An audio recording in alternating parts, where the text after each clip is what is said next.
سلام و عرض ادب.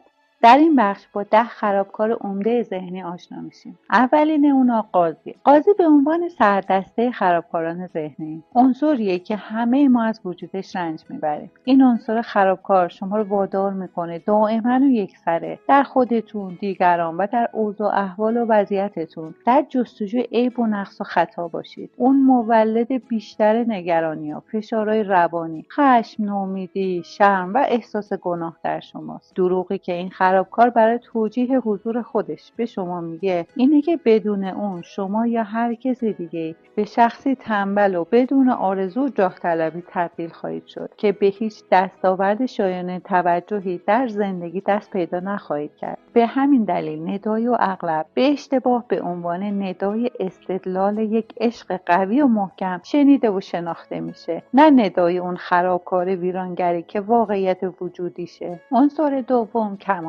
کمالگرا زایده نیاز و گرایش باطنی ما به کمال، نظم و ترتیب و سازماندهی اموره که بسیار بیشتر از حد لازم پیش رفته. این خرابکار باعث میشه که شما و اطرافیاتون همیشه نگران و مقید و حساس باشید. اون با ایجاد تمایل ذهنی برای دستیابی به سطوح بالاتر کمال که ضرورتی هم نداره، انرژی شما و اطرافیاتون رو دچار فرسایشی بیهوده میکنه. اضافه بر این که باعث میشه شما با این تفکر همیشگی که کارهای انجام شده از کمال لازم و مطلوب برخوردار نیست، همیشه با احساس نومیدی و بیهودگی نسبت به خودتون و اطرافیانتون زندگی کنید. دروغ توجیهی او اینه که کمالگرایی همیشه خصوصیتی خوب و برجسته است که شما بهای گزافی بابت اون نمیپردازید. عنصر بعدی خوشنود کننده عنصریه که شما رو مجبور میکنه برای پذیرفته شدن از جانب دیگران و جلب محبت اونا همیشه به کمک کردن، خوشنود کردن، نجات دادن یا چاپلوسی و تملق دیگران متوسل بشید. این خرابکار باعث میشه شما از نیازهای روحی خودتون غافل بمونید و در نتیجه نسبت به دیگران احساس انزجار کنید. اضافه بر این که این نحوه رفتار شما مشوق و محرکی برای اطرافیانتونه که بیش از حد لازم به عملکرد شما وابسته و متکی بشن. دروغ توجیهی و اینه که شما دیگران خوشنود میکنید چون این عملی بسیار پسندیده و خوبه و منکر این نکته میشه که شما در واقع تلاش میکنید پذیرش و محبت دیگران رو از راههای غیر مستقیم و به صرف انجام این گونه اعمال به دست بیارید. عنصر بعدی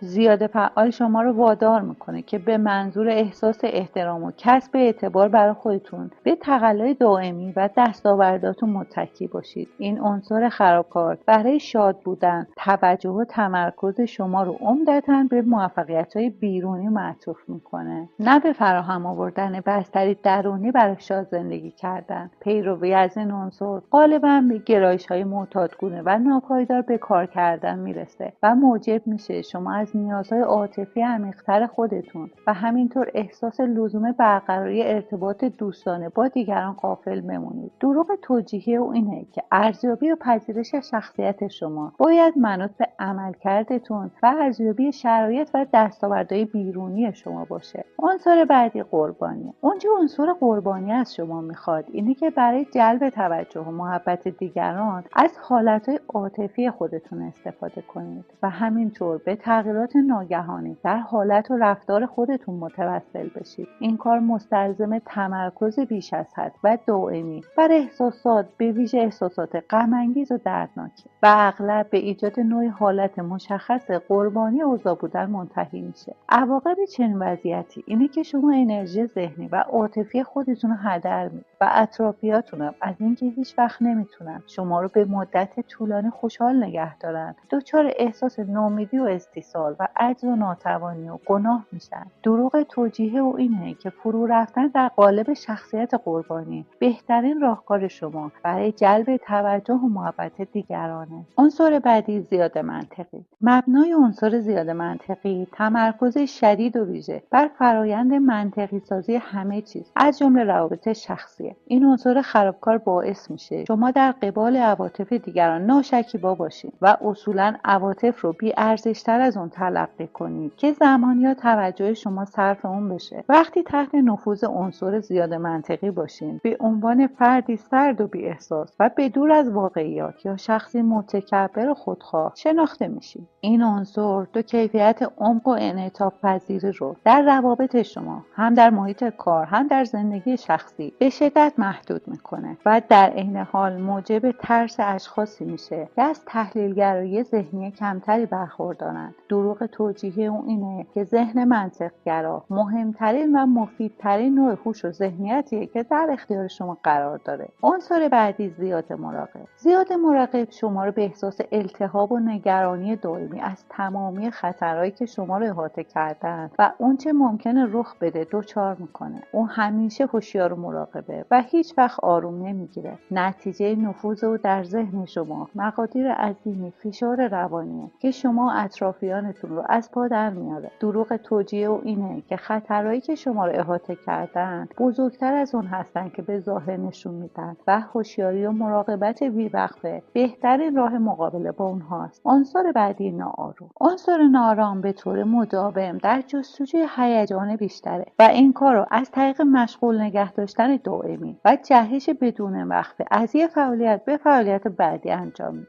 او هیچ وقت نمیذاره شما از کاری که به اون مشغولید احساس رضایت و آرامش کنید. او شما رو با جریان پایان ناپذیر از موارد گیج کننده و بازدارنده درگیر میکنه که موجب میشه شما تمرکز خودتون رو بر امور و روابطی که به راستی براتون ارزشمندن از دست بدید. همراهی و همگامی با شخصی که تحت سلطه ناآرام قرار گرفته برای دیگران بسیار دشواره و غالبا دیگران نمیتونن با چنین شخصی احساس نزدیکی کنند. دروغ توجیهی او اینه که با مشغولیت‌های فراوان شما در حال گذران کامل زندگی هستید و به هیچ وجه اعتنایی به این مسئله نمی‌کنه که با پیگیری و جستجو برای چنین زندگی کاملی شما از زندگی فعلی و موجودتون که در گذر غافل میمونید. عنصر بعدی کنترل کننده بر اساس یک نیاز مبتنی بر نگرانی برای در دست گرفتن سررشته امور، مهار اوضاع و تغییر دادن فعالیت‌های افراد بر مبنای میل و اراده شخصی خود عمل میکنه و هر وقت چنین چیزی امکان پذیر نباشه به تولید نگرانی‌های فراوان، بی‌صبری و بی‌طاقتی در شخص میپردازه. شیوه نگرش و جهانبینی کنترل کننده به این صورته که شما یا به طور کامل سررشته همه امور رو در دست دارید یا اینکه اختیار اوضاع در دست شما نیست. اگرچه عنصر کنترل کننده به شما امکان میده که در مقاطع کوتاه مدت به نتایج دلخواه خودتون دست پیدا کنید، اما همیشه در دراز مدت باعث ایجاد